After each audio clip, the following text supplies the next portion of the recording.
14 শাবানের রাত্রে এইভাবে মসজিদে ভিড় না করে যদি বেশ্যাখানায় কাটায় তারপরও ভালো আছে এর চেয়ে, যদি বেশ্যাখানায় কাটায় তারপরও ভালো আছে এর চেয়ে, যদি সারা রাত যদি সে বেশ্যাখানায় থাকে সেটাও ভালো। কারণ সে বলবে যে আমি অপরাধের মধ্যে ডুবে আছি, এই সারা রাতটা আমি অপরাধের মধ্যে থাকলাম, অপরাধ চর্চা করেছি। কিন্তু একটা অনিসলামী কাজ, একটা ইসলামের বিকল্প পথ, বিকল্প ধারা, সেটাকে যদি সে ইসলাম মনে করে তাহলে এটা ইসলামের জন্য কত ক্ষতিকর। আজকে আপনাদের সম্মুখে আলোচনা করব যে শবে বরাতে 15 তারিখ, 14 তারিখে দিবাগত রাত 15 তারিখ, এই রাতে ইবাদত বান্দেগি করা যাবে কি না, এই রাত্রিতে নামাজ পড়লে নাকি মসজিদে নামাজ পড়লে নাকি বেশ্যাখানায় মানে কি থাকলে মানে তার থেকে বেশি উত্তম। একজন ব্যক্তি বলছে যে মসজিদে ওই রাত্রি জাগ্রত করা মানে বেশ্যাখানায় থাকলে তার থেকে বেশি ভালো হতো, এইরকম একটা মানে কি বক্তা বলছে, ভিডিওতে দেখতে পাবেন। তা আমি আপনাদের সম্মুখে দেখাবো এই রাত্রিতে ইবাদত বান্দেগি করলে কি নেকি আছে, এই রাত্রি জাগরণ করলে কি নেকি আছে, সেই সম্পর্কে আলোচনা ইনশাল্লাহ করব। তাই সাধারণ মানুষ প্রত্যেককে বলবো আপনারা ভিডিওটা দেখুন এবং এই ভিডিওটা আপনারা বেশি বেশি মানে কি দেখবেন এবং মানে ওই বক্তাদের বক্তব্য মানে এমনভাবে তারা বিভ্রান্তি করছে, সাধারণ মানুষকে বিভিন্ন রকমের মুসিবতের মধ্যে ফেলছে, ঈমান নষ্ট করে দিচ্ছে। তাই আমরা দেখব যে 15 তারিখ শাবান এবং 14 তারিখ দিবাগত রাত্রিতে নামাজ পড়লে কি নেকি হবে এবং নামাজ পড়া যাবে কিনা সেই সম্পর্কে আলোচনা করব। তাই এখানে আপনাদের সম্মুখে মানে কিতাব অনুযায়ী মানে আলোচনা করব।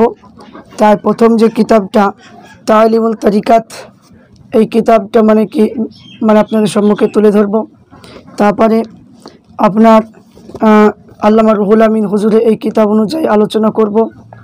তারপরে আপনার ইমাম গাজ্জালী রহমাতুল্লাহ আলাইহি এই কিতাব অনুযায়ী যে শবে বরাতে 15 তারিখে মানে রাত্রি ইবাদত করা যাবে কিনা, বড় পীর আব্দুল কাদের জিলানী রহমাতুল্লাহ আলাইহির এই কিতাবে গুনিয়াতুত তালিবিন এই কিতাবের মধ্যে আলোচনা করা হবে।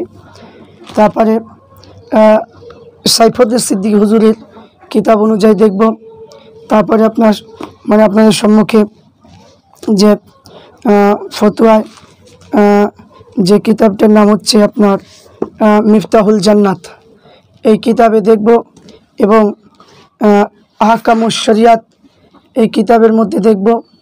তারপরে আপনার সিরাজুস সালিকিন আব্দুল খালেক দাদা হুজুরের একজন খলিফা, তিনি কিতাবটা লিখেছেন, এই কিতাব অনুযায়ী আলোচনা করব যে ওই রাত্রিতে ইবাদত বন্দেগি করলে কি হয়। তো এখানে সিরাজুস সালিকিন কিতাবে 170 পৃষ্ঠায় আপনার মানে কি লেখা হয়েছে যে আপনার কি লিখেছেন যে এই কিতাবের মধ্যে আপনার লেখা আছে যে শাবানে 15 রাত্রি আল্লাহ তাআলা দুনিয়ায় আসমানের দিকে অবতরণ করেন, মুশরিক এবং হিংসাকারী ব্যতীত সকলকে আল্লাহ পাক মাফ করে দেন। সুবহানাল্লাহ। তো যখন শাবানে 15 রাত্রি উপস্থিত হয় তখন তোমরা রাত্রি জাগিয়া ইবাদত করো। তাহলে কী বলে? রাত্রি জাগিয়া ইবাদত করো, দিনের বেলায় রোজা রাখো, কেননা আল্লাহ তাআলা সূর্য অস্ত হইতে রাত্রি দুনিয়া আসমানের দিকে নাজিল হন। বলেন যে কোনো ব্যক্তি গোনা মাপ চাইবা থাকলে মাপ চাও, আমি তাকে মাপ করে দেব, এবং কেউ যদি রিজিক যদি চাইবা থাকলে রিজিক চাও, আমি তাকে রিজিক দেব, আর বালা মুসিবতে মুক্তি চাইলে আমি তাকে মুক্তি করে দেব। বহু মানে কি ফজর পর্যন্ত এরা বলতে থাকে। তাহলে এই রাত্রিতে আল্লাহ তাআলা বান্দাদের এত বড় বড় বকশিস মানে আল্লাহ পাক দিয়েছেন যা জ্ঞান আমাদের জানা নেই। তাহলে এখানে হাদিসের মধ্যে আরও উল্লেখ করেছে আল্লাহ তাআলা চারটি রাত্রি নেকি ও বরকত দুয়ার খুলে দেন, কোরবানি ও ফেতরা ঈদের মানে ফেতরার ঈদের রাত্রি এবং শাবানে 15 রাত্রি, যাহাতে মানুষ রিজিক ও হজ লেখা হয়। আরাফা রাত্রি, জিল হজের 9ম রাত্রি আজান পর্যন্ত।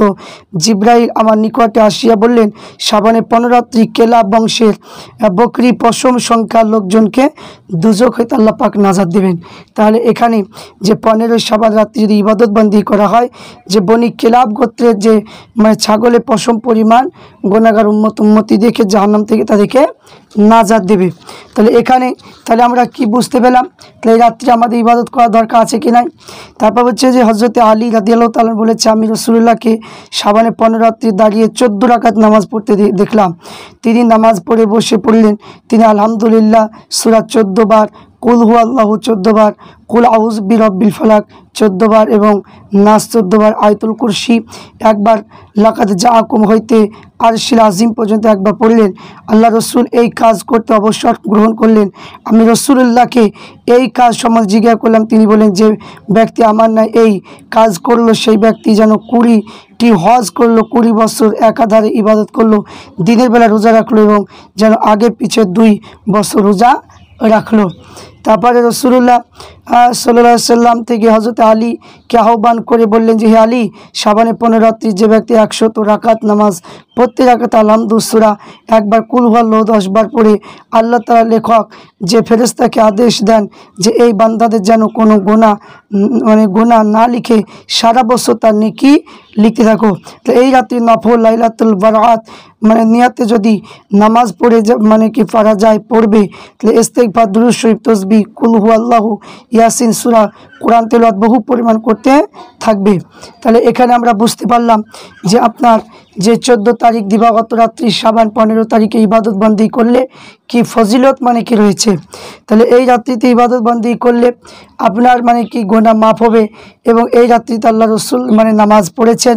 তাহলে আমি আপনাদের সম্মুখে যে কিতাব কি তুলে ধরলাম যে এই রাত্রিতে আল্লাহ রসুল সাল্লাল্লাহু আলাইহি ওয়াসাল্লাম তিনি নামাজ পড়েছিলেন। তাহলে এই রাত্রির কত ফজিলত কি দেখুন, যে সেই রাত্রিটাকে আমাদের কাছ থেকে দূরে রাখার জন্য, এই রাত্রিটাকে আমাদের কাছ থেকে দূরে রাখার জন্য কিছু কিছু আলেম আপনার কি যে আপনার যে জাহান্নামী কি যে আলেমরা সর্বপ্রথম আলেমরা জাহান্নামে যাবে আর সর্বপ্রথম আলেমরা জান্নাতে যাবে। তো এরা হচ্ছে সেই জাহান্নামী দলের আলেম। এরা কি মানুষকে ইমান কি নষ্ট করার জন্য উঠে পড়ে লেগেছে, তার মানুষের ইমানকে নষ্ট করার জন্য, বরবাদ করার জন্য তারা বলছে যে আপনার এই রাত্রিতে ইবাদত বন্দেগী করা নাকি আপনার কি ইবাদত করার চাইতে বেশ্যাখানায় থাকা ভালো। তাহলে আপনারা কিতাব অনুযায়ী কী পেলেন যে এই রাত্রিতে আপনার নামাজ পড়লে আপনার কত সওয়াব, কত সওয়াবের কথা কি এখানে বলা হলো। তাহলে আমরা এখানে বুঝতে পারলাম যে এই রাত্রিতে ইবাদত বন্দেগী করলে আল্লাহ পাক রব্বুল আলামিন আমাদেরকে অধিক কি নেকি আল্লাহ পাক দান করবেন। এখানে শুধু তাই নয়, এই রাত্রিতে হযরত উসমান ইবনে মুগিরা রাদিয়াল্লাহু তাআলা আনহু তিনি বর্ণনা করেন যে বলেন যে অর্ধ শাবান রাত্রি যখন আসবে তোমরা এই রাত্রিতে নামাজ পড়ো এবং দিনে রোজা রাখো। আল্লাহ তাআলা সূর্য অস্তমিত হওয়ার পর পৃথিবী আকাশে অবতীর্ণ হয় এবং ঘোষণা করতে থাকে, কেউ ক্ষমা প্রার্থীকারে আছো তাকে আমি ক্ষমা করে দেব, কেউ বিপদগ্রস্ত আছো তাকে আমি মুক্তি দেব এবং কেউ রুজি অন্বেষণকারী আছো আমি তাকে রিজিক দেব।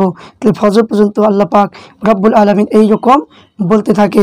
তাহলে আমরা কিতাব অনুযায়ী আমরা দেখতে পেলাম যে আপনার এই রাত্রিতে ইবাদত বন্দেগী করলে, আপনার এই রাত্রিতে ইবাদত বন্দেগী করলে আপনার আল্লাহ পাক রব্বুল আলামিন আমাদের জন্য নেকি নির্ধারিত করেছেন, যে নেকি আল্লাহ পাক রব্বুল আলামিন আমাদেরকে দান করবে। তাহলে এই রাত্রিতে কি আমরা সবাই এই রাত্রিতে ইবাদত বন্দেগী করব, শুধু ইবাদত নয়, এই রাত্রিতে আমরা নামাজ পড়ব, এই রাত্রিতে কোরআন শরীফ পড়ব, এই রাত্রিতে আমরা কালেমা পড়ব, এই রাত্রিতে আমরা রাত্রি জেগে জেগে আমরা ইবাদত বন্দেগী করব। ইবাদত বন্দেগী করলে এই রাত্রিতে আমরা কি সওয়াবের অধিকারী হব। আল্লাহ পাক রব্বুল আলামিন যে আপনার যে আমরা হচ্ছে গুনাহগার, এই গুনাহগার বান্দা বান্দীদের জন্য আল্লাহ পাক রব্বুল আলামিন শাবান মাসে কি 15 তারিখ রাতটা দিয়েছেন, লাইলাতুল কদর রাত দিয়েছে, শবে মিরাজ দিয়েছে, আরফা রোজা দিয়েছে এবং মুহররমের রোজা দিয়েছে, 12 রবিউল আউয়াল দিয়েছে এবং কি যে আপনার যে এরকম করে আল্লাহ পাক রব্বুল আলামিন দিয়েছে। তাই আমার বান্দা বান্দীরা ওই রাত্রি ইবাদত বন্দেগী করলে তার গুনাহ মাফ করবো। তাহলে এত সুবর্ণ সুযোগ সেই জিনিসগুলোকে আজ সব কিছু উড়িয়ে দিতে চাইছে আর মানুষকে সবাইকে আজ গুনাহ মাফ করার যে রাস্তাগুলো আছে সেই রাস্তাগুলো দূরে সরিয়ে দেওয়ার জন্য এরা প্ল্যান করে উঠে পড়ে লেগেছে। তাই প্রত্যেককে বলবো তাদের কথা শুনবেন না। তাই আমরা প্রত্যেকে যখন শাবান মাস আসবে ওই 14 তারিখ দিবাগত রাত্রিতে আমরা নামাজ পড়ব, আমরা সে নেকির অধিকারী। আল্লাহ পাক রব্বুল আলামিন আমাদের প্রত্যেককে যেন করার তৌফিক দান করেন। সকলে বলে আল্লাহুম্মা আমিন।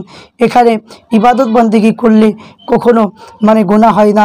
আল্লাহকে ডাকলে আল্লাহ তো রাজি হবে, আল্লাহ তো খুশি হবে। তো আল্লাহ মানে কি খুশি হওয়ার জন্য আছে। তাই যে বক্তা বলেছে যে রাত্রিতে মসজিদ ইবাদত বন্দেগী করার চাইতে বেশ্যাখানায় থাকলে ভালো, ওই বক্তা হচ্ছে একবারে জাহান্নামী বক্তা। এই বক্তাকে মানে তুলোধুলা করাই দরকার, তাকে মানে বহিষ্কার করা দরকার। তো আল্লাহ পাক রব্বুল আলামিন আমাদের প্রত্যেক